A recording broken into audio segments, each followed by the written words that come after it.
All right.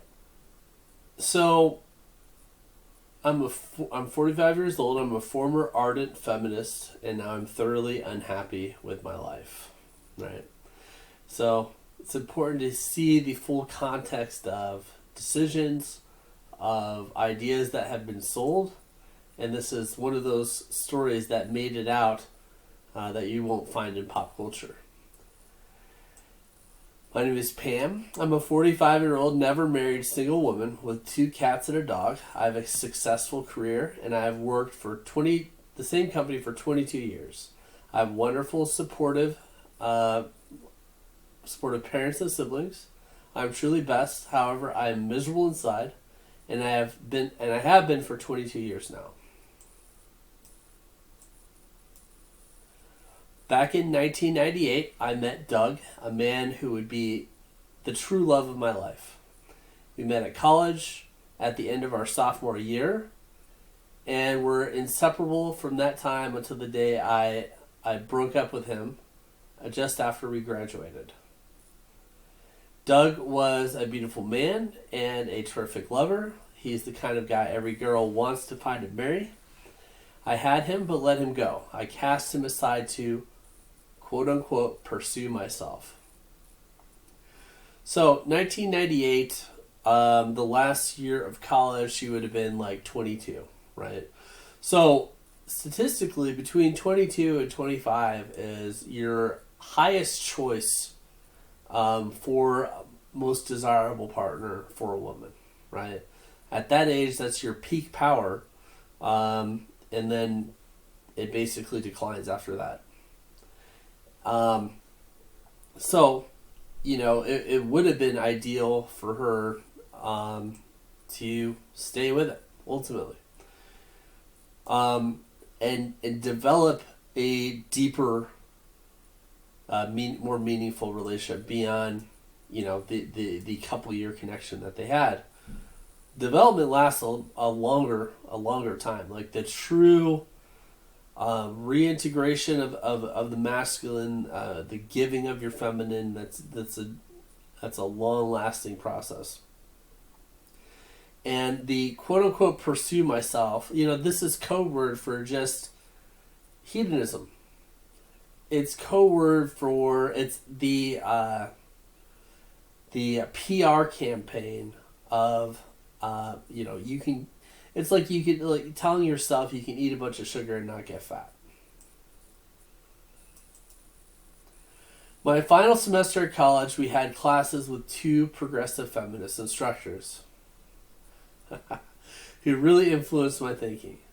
They encouraged me and other women to not get bogged down. So, yeah, apparently a committed relationship is bogging down with a man, and instead to first explore yourself from a career and relationship standpoint.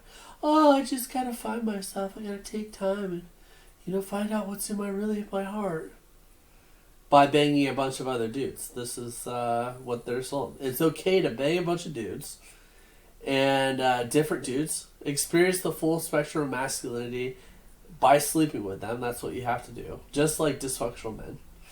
And at this time, I was skeptical of this, but soon started buying into the feminists after my best friends became ardent feminists. And this is the worst mistake I've ever made. So, the thing about feminine, just natural feminine dispositions are they are really receptive to the herd mentality. So, and I think it's probably just through years of wanting to create social cohesion, because that's what's most stable for child rearing and her protection. So she'll go along with what's perceived to be the predominant modality of the day. And, in the 90s, 2000s, up to today, it is feminism that is dominating. Female hedonism that's dominating culture. So she was influenced by her friends.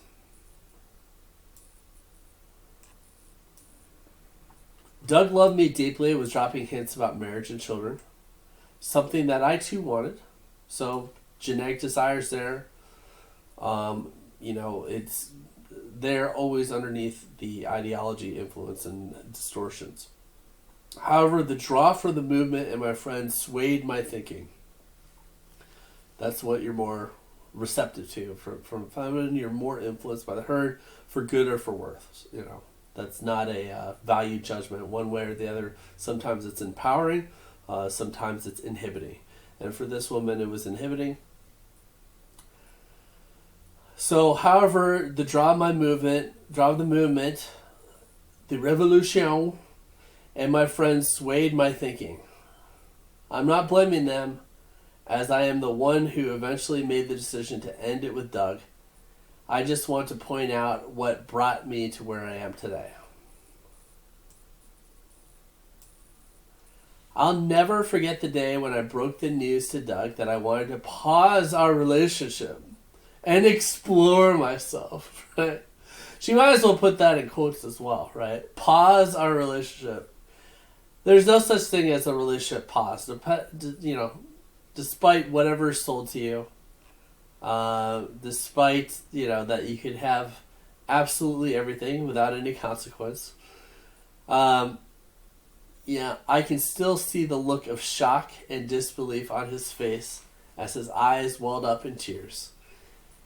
He begged me not to abandon our relationship, and I told him that I had to for my own peace of mind, and in my twisted brain, I somehow thought Doug would always be there when I was ready to return to him and settle down. And that's narcissistic thinking, right? That's what was told her. That's what was told by her friends, maybe. Maybe she had a big head because she was getting a lot of attention as a young female. That's your peak power. So, he'll come back. It's fine. A lot of this error, too, is assuming that men's disposition towards sleeping with other men, for, his partner sleep with other men, is the same as she is with other women. She could have said him, hey, sleep with other women. And even if he did sleep with somebody outside the relationship, the level of destruction when a woman sleeps with another man is to the man's perspective, it's unrecoverable to most respecting men, to most men that would actually be good partners. It's irreconcilable. And that's what a lot of women aren't considering, right? They're projecting their own disposition, right? So if he slept with another woman, that wouldn't be as destructive as you sleeping with other men. Maybe that's genetic. Maybe that means other things as far as deep chemistry for the relationship potential. It's an absolute deal killer to anybody that is reasonable, to anybody that wants healthy connection from masculine to feminine. The feminine sleeping with another masculine, it's absolutely destructive to the chemistry, to any healthy chemistry.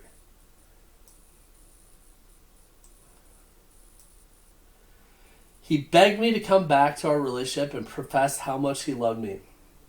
I told him I loved him so much as well, but I had to explore myself.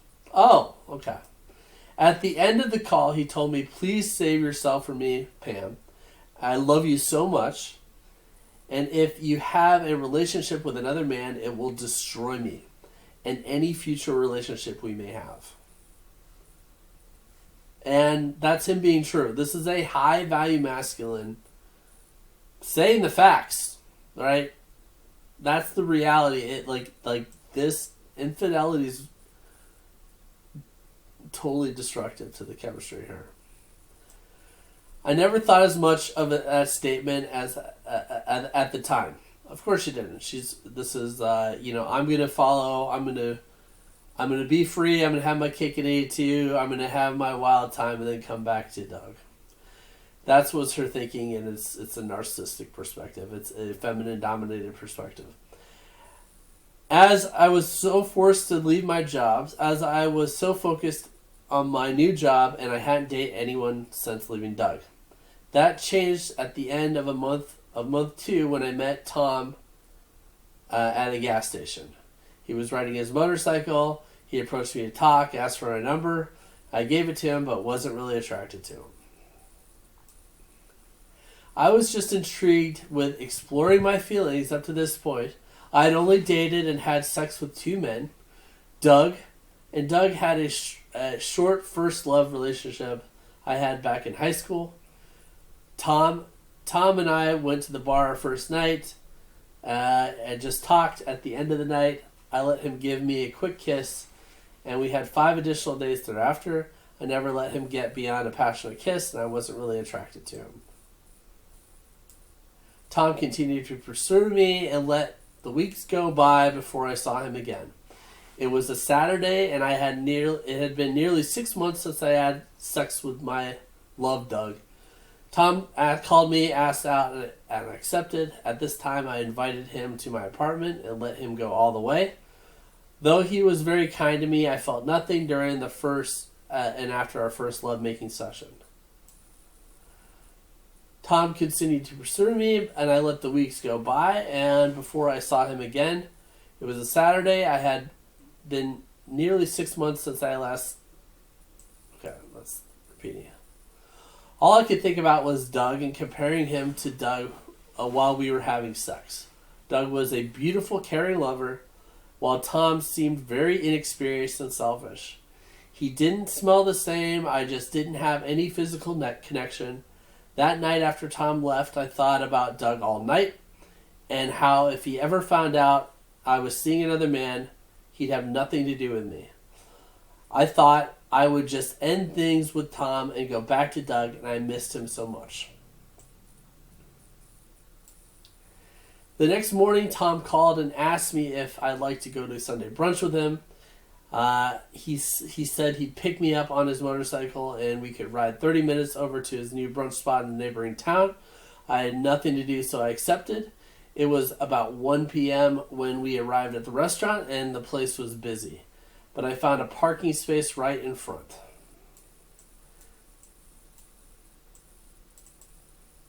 Throughout brunch, as we were dismounting the motorcycle, taking off our helmets, walking to the front door was Doug and his parents. His parents didn't notice me, but Doug stared straight at me. When I saw him, I was startled, and I went to say something, but he quickly averted his eyes and walked away. Throughout the brunch with Tom, it was only thinking about Doug.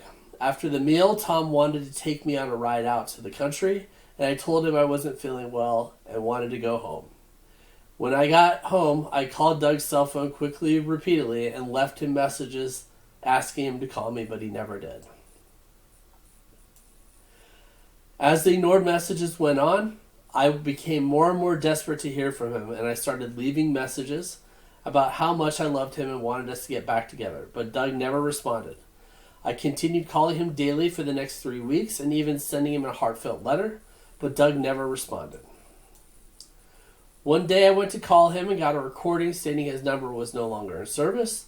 I came to find out that he just moved to a city 50 miles away for a job and also changed his phone number, likely to avoid getting called from me. I was crushed.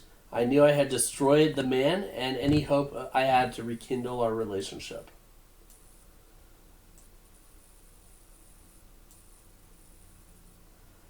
About 2 months after this, I found out from a mutual friend that Doug was dating again and was in love, and my soul was destroyed. I attempted to reach out to him, and I found his new address and sent him another letter.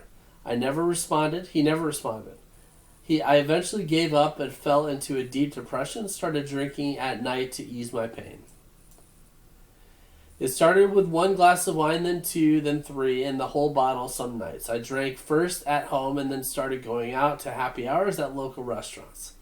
This is where I started my promiscuous phase. The hoe phase. And I was truly in a downward spiral after destroying my relationship with Doug. I had become a functioning alcoholic and used alcohol and sex as an attempt to fill the emptiness, but it didn't work.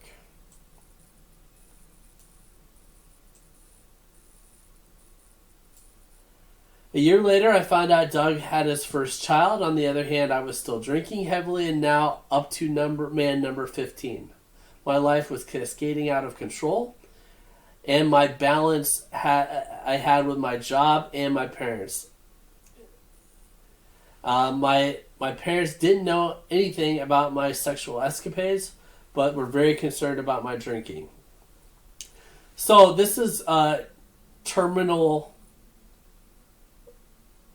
horosity, right?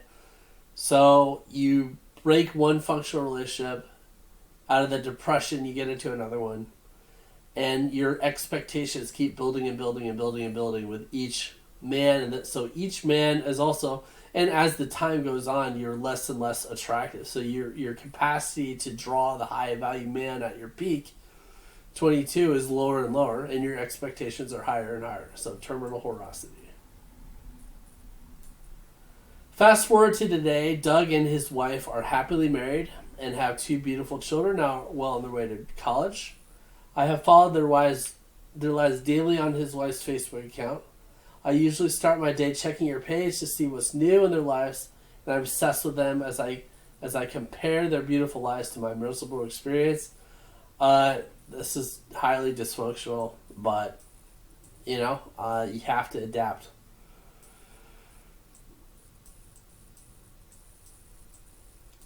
Since I broke up with Doug, my personal life has been a complete disaster, other than my career and my loving family. I have had sexual relationships encounters with 37 men since that time. Nothing lasted more than a couple months. Terminal horosity.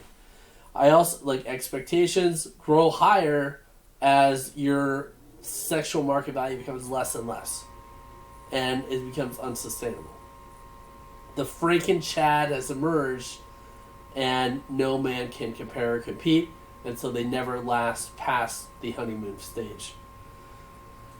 I also became an alcoholic, but quit drinking about a year after turning point in my life. I'll explain later. I'm now in AA and really helping to get back on track. The turning point in my life came a year and a half ago when I was diagnosed with HPV. I obviously acquired the virus from one of my sexual partners. It was so impacting to my genital and oral cavities. I became so depressed that I'm ashamed to end it all. Since that time, I of course have stopped having sex and made a commitment to get my life back on track. At this time, I also went cold turkey, stopped drinking alcohol, taking sleep aids. It's been a very difficult road, but I'm taking one day at a time. I also turned into this stereotypical, never married, 45-year-old woman that has adopted 2 cats and a dog. They, along with my parents, are helping me get through my depression and my sobriety. My former feminist friends have husbands and families. It looks like I was the only one of our farmer group to draw the short straw of life. My hope is one day my body is fully clear of the HPV, and I've conquered my alcohol and pill demons. I can find a wonderful partner to spend my life with. I ruined the first half of my life, but I want to make the most of whatever years I have left. Good luck to everyone. Pam. So, a little word of warning from a recovering feminist. It hits harder for some than most, but very, very dysfunctional.